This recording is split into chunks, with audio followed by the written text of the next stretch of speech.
Donc, je suis Olivier Roy. Je suis arrivé à Dreux à l'automne 1974 comme professeur de philosophie au lycée Rotrou, enfin au lycée Violette à l'époque, puis au lycée Rotrou ensuite. Et je n'ai jamais quitté Dreux depuis, sauf quand bien sûr je travaille à l'étranger, ce qui est le cas en ce moment.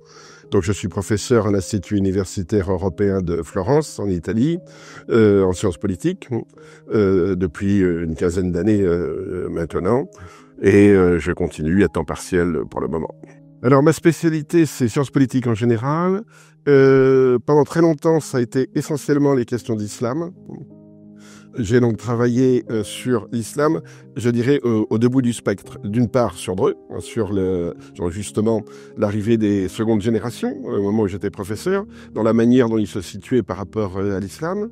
Mais ensuite, je passais mes vacances d'abord et ensuite sur un terrain d'études au Moyen-Orient, en Afghanistan, en Iran, en Turquie, puis j'ai aussi fait la Syrie, le Yémen, etc., où j'observais aussi le développement des sociétés musulmanes en période de crise et de guerre en particulier en ce qui concerne l'Afghanistan.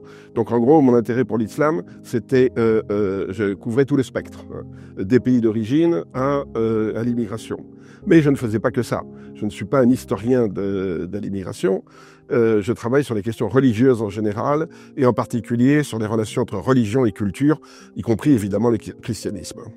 Pour remonter un peu plus loin, enfin un siècle avant, les années 20, c'était les Bretons et les Belges qui se sont installés sur Dreux.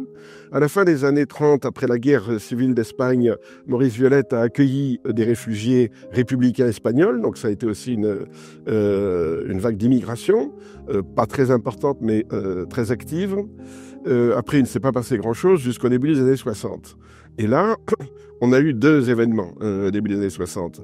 Un, l'arrivée des harkis, parce que la municipalité aussi avait accepté donc de recevoir des familles de harkis qui se sont installées sur Dreux. Et ensuite, l'immigration du travail, parce que Dreux a connu un développement industriel très important dans les années 50 et 60, avec Renault, avec Philips, etc., et donc, il y avait un besoin d'ouvriers. C'était essentiellement une immigration marocaine.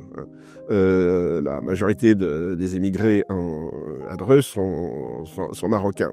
Et puis, à la fin des années 60, on a vu arriver une immigration turque, qui a travaillé moins sur l'industrie et plus, par exemple, sur le ferroviaire, la ligne de Granville et des choses comme ça. Donc, on a eu plusieurs niveaux d'immigration. Et puis, j'oubliais les Portugais dans les années 50. C'est très, très important. Alors, les immigrés à l'époque venaient avec un visa de travail. Ils étaient recrutés sur le terrain, au Maroc et en Turquie. Il y avait l'office de l'immigration. Et sur le Maroc, il y avait même, j'allais dire, une entreprise très particulière. Il y avait un monsieur chargé par le charbonnage de France de recruter des mineurs. Donc c'était une immigration organisée, parfaitement légale évidemment, et industrielle, de gens qui étaient destinés à travailler dans l'industrie. Et puis jusqu'en 74, on a eu la crise, on a eu l'arrêt de cette immigration de travail légal et le regroupement familial. Et là, tout a changé, en essence.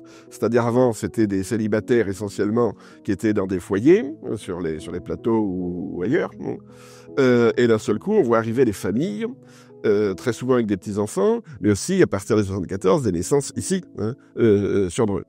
Ces immigrés-là venaient tous avec un visa de travail délivré par les consulats français, par l'Office de l'immigration. Donc, ils étaient demandés par le patronat local et pas seulement par les très grosses industries. On avait également une demande d'ouvriers agricoles très, très importante. On a retrouvé beaucoup de Turcs dans les ouvriers agricoles. La première génération, ça n'a pas beaucoup posé de problème parce que ils vivaient dans des foyers, ils étaient un peu à l'écart. Et puis, par exemple, pour un certain nombre d'entre eux, comme les Algériens, ils venaient juste après l'indépendance, donc ils parlaient français parfaitement, etc. Donc il n'y avait pas de problème. Les tensions ont commencé avec la deuxième génération, et en particulier avec la scolarisation de la deuxième génération. Alors au début des années 70, fin des années 60, disons, et début des années 70, on avait du côté des familles, on avait une relative intégration dans le sens où l'habitat n'était pas ségrégé, hein, où les familles immigrées vivaient au milieu de familles françaises. Les Chamards, quand je suis arrivé, n'étaient pas du tout des tours habités par des immigrés. Il y avait des immigrés, mais c'était également des Français, etc. Donc, la ségrégation de l'habitat a commencé plus tardivement, je dirais fin des années 70 et années 80, sous deux pressions. D'une part, l'Office des HLM a tendu à mettre ensemble les gens provenant des mêmes régions. Donc il y a eu une politique, pas officielle évidemment, mais officieuse, de concentration, non seulement ethnique, mais par région, par pays, par gens originaires des mêmes villages, etc. Et l'idée, c'était qu'ils se comprennent entre eux, il n'y aura pas de problème de bruit de voisinage, etc., parce qu'ils font la fête en même temps, le ramadan, toutes ces choses-là. Ça sera mieux comme ça. Donc là, on a eu un début de ghettoisation, mais impulsé par en haut. Et puis après, il y a eu les phénomènes très classiques, c'est-à-dire les familles de petite classe moyenne françaises, de souche, hein, ont commencé à quitter ces quartiers-là et à s'installer au centre-ville ou ailleurs. Donc on a eu dans les années 80, il y avait une très nette dichotomie, plateau sud égale immigration, plateau nord avec Cité Prud'homme égale quart-monde français, et tous les quartiers des Murgés, etc., petite classe moyenne d'origine française. Donc c'était assez ségrégué dans les années, fin des années 70 et durant toutes les années 80 et 90. Et à partir de 2000, on a eu un mouvement plus complexe et assez intéressant, qui est ce que j'appellerais la gentrification des enfants d'immigrés. C'est-à-dire qu'un certain nombre d'enfants d'immigrés ont fait des études, ou ont monté des affaires, ont monté des sociétés, etc. Et à ce moment-là, ont quitté eux-mêmes les quartiers un petit peu ghettoisés et se sont installés soit au centre-ville, soit dans des zones résidentielles à l'extérieur de Dreux. Donc on a eu un phénomène complexe de ghettoisation fin des années 70, toutes les années 80, début des années 90, et ensuite d'une plus grande dispersion, mais cette fois dans une situation où la proportion des habitants de la ville d'origine immigrée tournait autour des 30%, si on ajoute évidemment les secondes générations. Et puis maintenant, on est dans une phase nouvelle, qui est l'arrivée de populations d'origine immigrée, mais classe moyenne, hein, qui viennent de Paris, qui sont chassées de Paris évidemment par les loyers, et qui, comme beaucoup d'autres, au lieu de s'installer le plus près possible de Paris, décident de faire un saut qualitatif et quantitatif, donc changer, aller en Eure-et-Loire, parce que les loyers et les conditions de vie sont moins tendues. Donc du coup, ça implique que Dreux, maintenant, est très largement accroché à Paris, comme bassin de travail. Alors, au niveau du travail, disons, ça a continué comme avant, c'est-à-dire, évidemment, le taux de chômage a augmenté, mais il a augmenté chez tout le monde. Hein. Et les premières générations qui travaillaient à l'usine, soit ils étaient au chômage, soit en pré-retraite, soit ils ont continué à travailler dans ce qui restait d'industrie ou de commerce, etc.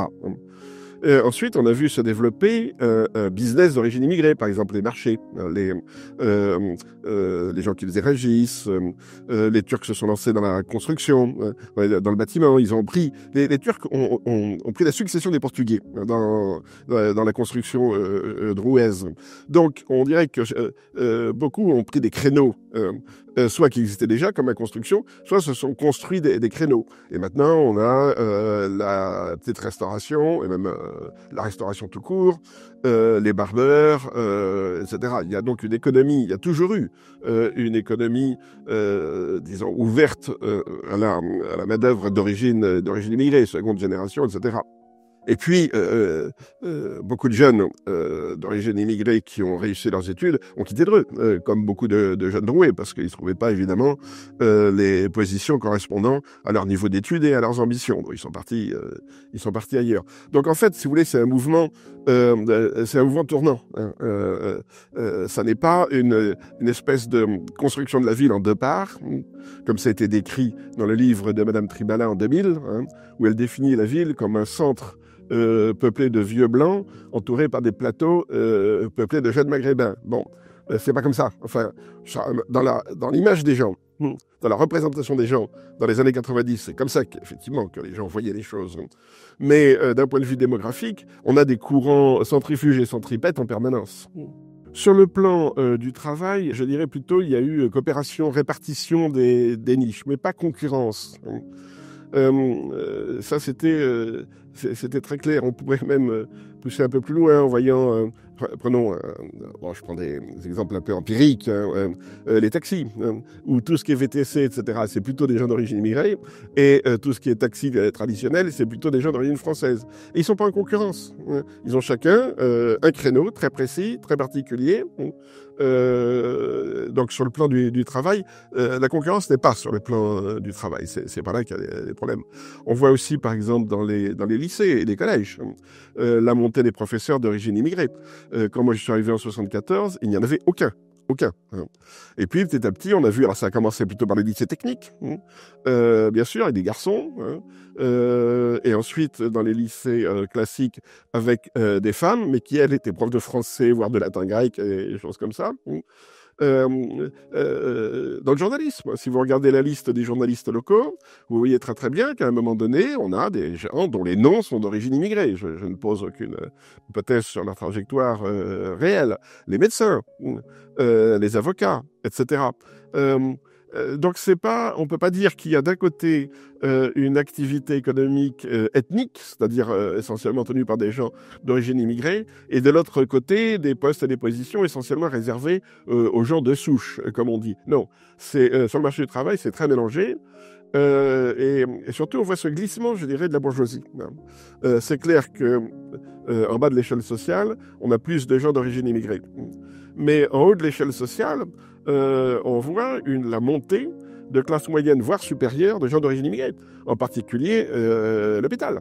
Il suffit, il n'y a pas besoin de faire de grandes enquêtes. Quand je suis arrivé pour la première fois à l'hôpital en 74 pour me faire soigner, il y avait un seul nom à consonance arabe, et c'était un chrétien libanais. Et maintenant, vous avez des dizaines de noms à consonance arabe, sans que ça préjuge de leur religion, je n'en sais rien, mais qui occupent des postes importants, en chirurgien, etc. Donc on a effectivement un métissage, une mixité du domaine économique et dans le champ du travail, et qui s'est fait là relativement en douceur. Les tensions, elles étaient essentiellement les tensions avec les jeunes. C'était les problèmes des jeunes de quartier, voilà. Dans les années 80, quand on disait les jeunes, ça voulait dire les jeunes de seconde génération des quartiers, ceux qui brûlent les voitures. Bon, c'était ça, le problème. Et c'est sur la question de la sécurité que les tensions sont apparues au début des années 80, et pas sur la question du marché du travail. À l'époque, les parents, j'allais dire, tant qu'ils restaient à leur place, il n'y avait pas de problème. C'est-à-dire qu'un Turc soit ouvrier agricole et qu'un Maghrébin travaille à l'usine, ça posait aucun problème. Tout le monde savait très bien qu'il travaillait, qu'il jouait un rôle dans l'économie. Les tensions sont arrivées, encore une fois, du fait des jeunes qui n'étaient justement pas intégrés dans le marché du travail et mal intégrés dans le système scolaire. Et puis, à un moment donné, oui, quand les générations éduquées montantes de seconde et troisième génération ont demandé à jouer un rôle. Je pense en particulier aux partis politiques. Quand ils ont commencé, les partis politiques étaient ravis d'avoir des militants, des jeunes militants qui collaient les affiches, Mais quand certains de ces jeunes militants qui avaient fait Sciences Po ou autres disaient « bon, ben maintenant c'est mon tour, je vais être sur la liste en position éligible », là, on avait dans tous les partis, hein, droite comme gauche, hein, on avait un blocage. Et c'était très amusant parce que ce blocage était dans des deux côtés, droite et gauche, exprimé de la même manière. Oui, nous ne faisons pas de communautarisme. Bon.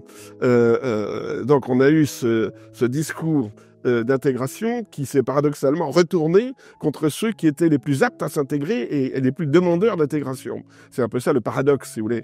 Et ça, c'était fin des années 90 et les années 2000. Mais ça change pour des raisons strictement démographiques. Alors, c'est le gros problème, et c'est le nœud, vraiment le nœud nodal de la question de l'immigration en France et en Europe. C'est qu'on a eu une immigration de travail massive sur le plan démographique, hein, des millions de gens. Alors, je parle pas seulement de la France, hein, en Allemagne, en Allemagne, dans le nord de l'Europe, etc. L'Angleterre est un cas un peu spécifique. Dans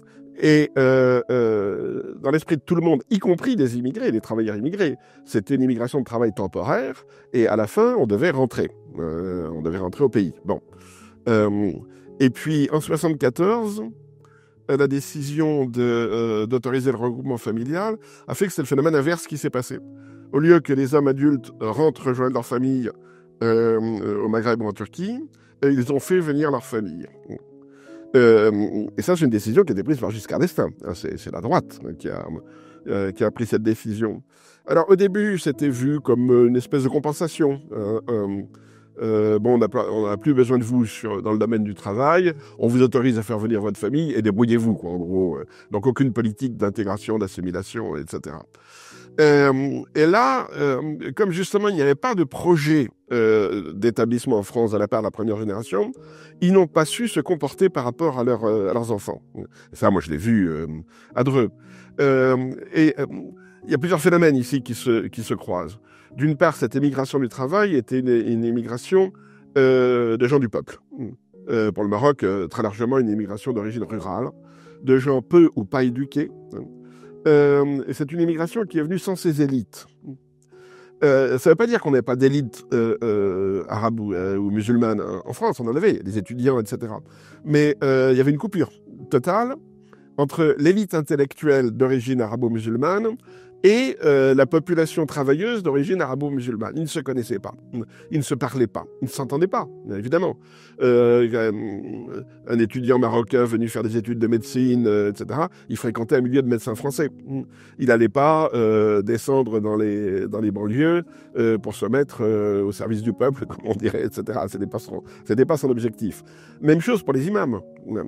Donc tout le débat intellectuel sur l'islam qui se déroulait dans les universités, etc., ne touchait pas cette population, qui de toute façon s'y intéressait pas. Pour les parents de la première génération, l'islam était une évidence, mais une évidence plus culturelle, voilà. Et donc ils étaient incapables de parler religion avec leurs enfants. D'autre part, il y a le problème de langue, qui n'existe pas chez les Turcs, puisque la première génération turque est alphabétisée, éduquée en turc, même quand ils sont kurdes. Par contre, pour les Maghrébins, c'est un problème, et surtout pour les Marocains. La plupart des parents parlaient soit le darija, l'arabe dialectal, soit une langue berbère. Bon. Beaucoup n'étaient pas alphabétisés ou pas suffisamment alphabétisés pour parler avec leurs enfants. Leurs enfants, eux, sont éduqués dans le système français et ont des questions, ils ont des demandes, ils ont un problème. Bon, qu'est-ce que dit le Coran, qu'est-ce que ceci, qu'est-ce que cela.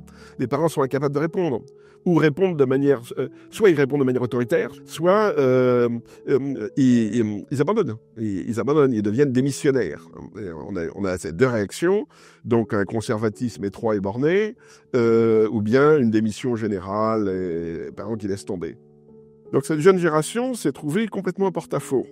C'était la deuxième génération. Elle était francophone, éduquée. Voilà, ils avaient fait au moins le brevet, mais souvent ils sont allés jusqu'au terminal, le bac, voire plus. Et ils ne trouvaient nulle part un cadre intellectuel et religieux.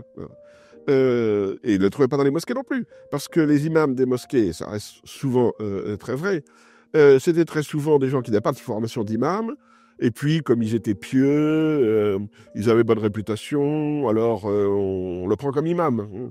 Et quand ils gagnent un petit peu d'argent, c'est rien du tout. On va les aider à trouver un F2, un F3, on leur fait des cadeaux, ils ont quelques centaines d'euros, etc. Donc la position d'imam n'est pas du tout une position, j'allais dire, qu'on envie. C'est pas une position honorifique, enfin, c'est pas une position de prestige, pas du tout. Hein. C'est plutôt un pis-aller. Bon, on prend celui qui est là et voilà. Donc les jeunes n'ont pas trouvé chez les imams de réponse, hein, ni chez les imams, ni chez les intellectuels qui étaient à ce moment-là, hein, dans les années 80-90, complètement coupés de cette population. Donc on a eu tout ce phénomène de réinvention de l'islam, c'est-à-dire de se reconstruire, se refabriquer plutôt, un islam assez simpliste, hein, sur des marqueurs très visibles, comme le voile par exemple, et dans une recherche à la fois identitaire, protestataire, et en même temps d'intégration, de volonté d'être reconnu comme l'Église catholique est reconnue, comme le judaïsme est reconnu. Donc toutes ces tensions-là, c'est les années 80-90. Et maintenant, la troisième génération, on peut dire, produit ses propres intellectuels. C'est ça qui est nouveau, en gros. Hein. On a maintenant des intellectuels arabes et ou musulmans qui proviennent de l'immigration, donc qui sont eux, en contact avec cette chaîne de migration, mais qui sont diplômés, qui sont intégrés dans les débats intellectuels et politiques français d'aujourd'hui. C'est très intéressant de voir que les Portugais continuent à construire une maison dans leur village d'origine.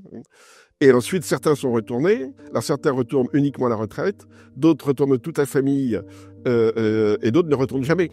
Et on a la même chose avec les populations d'origine maghrébine. Il y a un autre élément qui est important, c'est en termes d'ascension sociale. Parce que le retraité qui retourne dans son pays d'origine, c'est classique, mais ça n'a pas d'impact économique, sauf l'argent qu'il peut ramener. Par contre, ce qui est intéressant, c'est quand des jeunes diplômés retournent dans leur pays d'origine. Mais ça suppose qu'il y ait un marché ouvert dans le pays d'origine. Voilà, c'est ça. Toute la question est là. Je le vois avec la Turquie, par exemple. La Turquie a fait des progrès considérables durant les 30 dernières années en termes de développement économique. Et maintenant, quand un jeune a un diplôme, qui parle turc et qu'il est alphabétisé en turc aussi, il n'a pas de problème pour trouver du boulot, pour monter sa boîte en Turquie. Donc là, on a une incitation économique au retour, parce que le retour s'accompagne d'une promotion sociale, d'une ascension sociale. J'ai vu ça aussi avec beaucoup de jeunes portugaises, parfaitement intégrées, etc., parmi mes élèves. Et puis, après la révolution des œillets au Portugal, on a eu un boom économique dans les années 80-90, donc beaucoup sont rentrés pour se mettre, par exemple, dans l'industrie du tourisme. Donc, il faut voir aussi que l'immigration, elle n'est jamais à sens unique. Elle est très circulaire.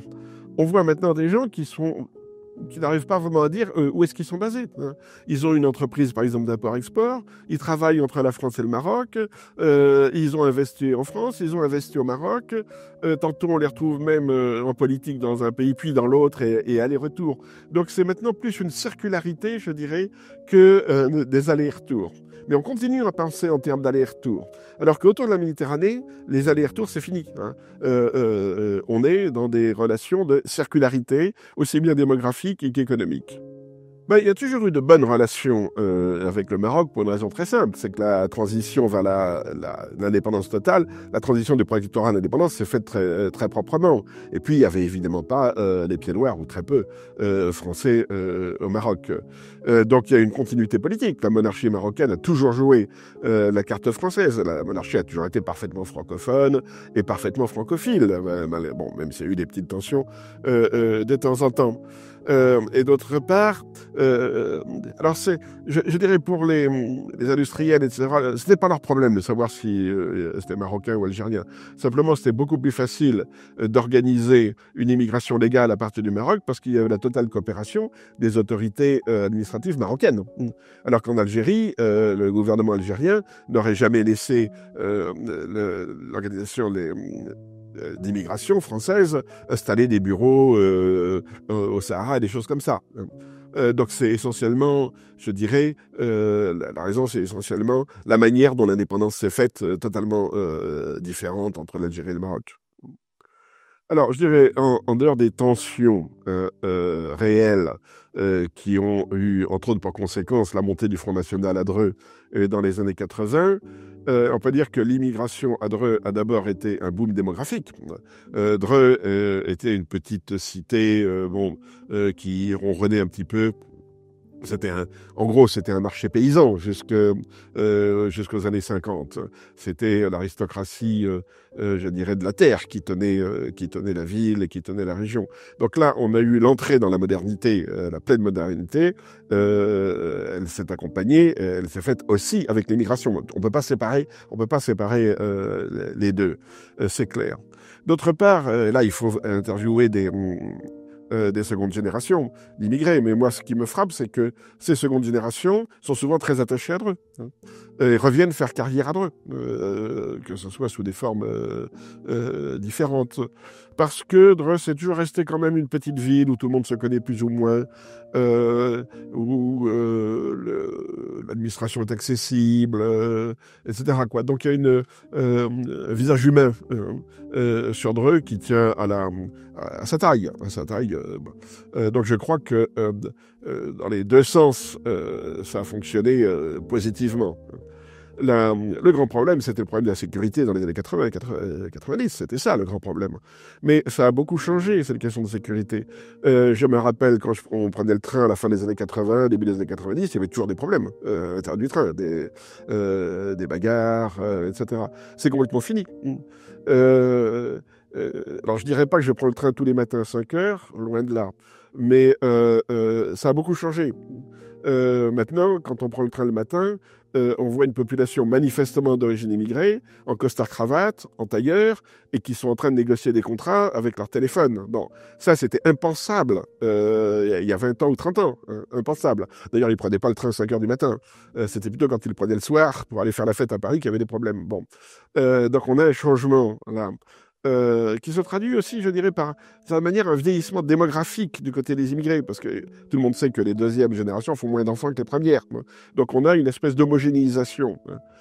Alors maintenant, il faudrait voir l'impact de l'immigration récente, mais pas pas l'immigration illégale, mais celle qui vient des gens d'origine immigrée qui viennent de Paris. Et ça fait 10 ans que ce phénomène a lieu, et on le verra, il faudra attendre encore quelques années pour voir comment ça remodèle le visage de la ville. Il y a une chose qui est importante, parce que je suis ça, moi, depuis 50 ans. Vu que j'étais professeur, je voyais les élèves. C'est la montée des mariages mixtes. Et on oublie de dire que quand il n'y a pas de mixité de mariage, c'est quand il y a des ghettos, quand les gens vivent entre eux, parce que tout le monde sait qu'on épouse plutôt quelqu'un qui vous est proche, d'un point de vue sociologique. Bon. Et donc, disons, la promotion sociale entraîne une extension de la mixité. Alors, dans les années 80-90, c'était essentiellement des hommes d'origine immigrée qui épousaient des femmes françaises de souche. Et à partir des années 90, quand je regarde, disons, l'état civil, ce que je fais régulièrement, on voit que ça a cessé d'être significatif. C'est aussi bien des hommes et des femmes des deux côtés. Ce qui est important, parce qu'il y a une espèce de tabou chez beaucoup de musulmans traditionnalistes qui ne veulent pas que leur fille épouse un non-musulman alors qu'ils acceptent que leur garçon épouse une non-musulmane. Bon. Eh bien, on voit que ce tabou fonctionne de moins en moins. Ça, c'est très, très clair. Et ces mariages mixtes, évidemment, ça donne une demande d'intégration. Alors, comment on gère ça? Ce qui m'intéresse aussi, c'est le choix des prénoms, par exemple. Où on voit les Myriam, Elias, on voit des prénoms qui peuvent être lus dans les deux sens.